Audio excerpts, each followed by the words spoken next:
عام طور پہ یہ سمجھا جاتا ہے کہ رزق صرف کھانے پینے اور دولت کے مل جانے کا نام ہے، جبکہ رزق صرف ان چیزوں کا نام نہیں ہے، بلکہ صحت کا مل جانا اور اولاد کا مل جانا اور سکون کا حاصل ہو جانا، یہ سب رزق میں شامل ہیں۔ البتہ ان سب میں ایک بہت بڑی نعمت وہ اولاد کی نعمت ہے، اور اولاد کا ملنا یہ اللہ کی رحمت کے بغیر نہیں ہو سکتا، اس لیے کہ اللہ رب العزت فرماتے ہیں یَهَبُ لِمَن يَشَاءُ إِنَاثًا وَيَهَبُ لِمَن يَشَاءُ الذُّكُورَ،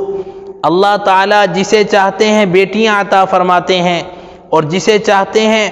بیٹوں کی نعمت سے نوازتے ہیں، او یزوجہم ذکرانا واناثا، اور جنہیں چاہتے ہیں بیٹے اور بیٹیاں دونوں عطا فرما دیتے ہیں، ویجعل من یشاء عقیما، اور جنہیں چاہتے ہیں بے اولاد بنا دیتے ہیں۔ البتہ اللہ رب العزت سے مانگتے رہنا یہ اللہ تعالیٰ کو بہت پسند ہے۔ اگر آپ کے پاس رزق میں اولاد نہیں ہے، صحت نہیں ہے، سکون نہیں ہے، مال و دولت نہیں ہے، اس کا یہ مطلب نہیں کہ اللہ نے اگر نہیں دیا تو مانگنا بھی نہیں ہے، بلکہ اللہ کو اپنے آپ سے مانگنا یہ سب سے زیادہ محبوب لگتا ہے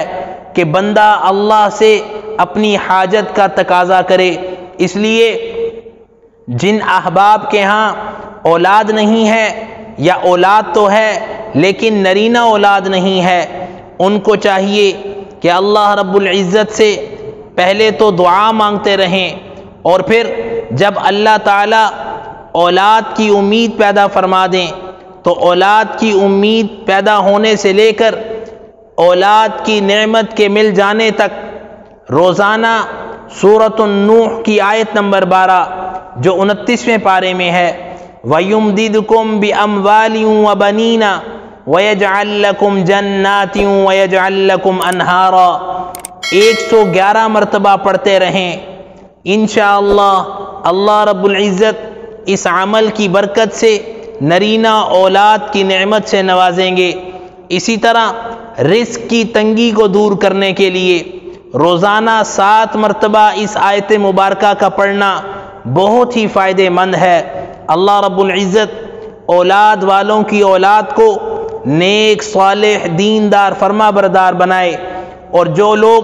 بے اولاد ہیں اللہ رب العزت انہیں نرینہ اولاد کی نعمت سے نواز دے۔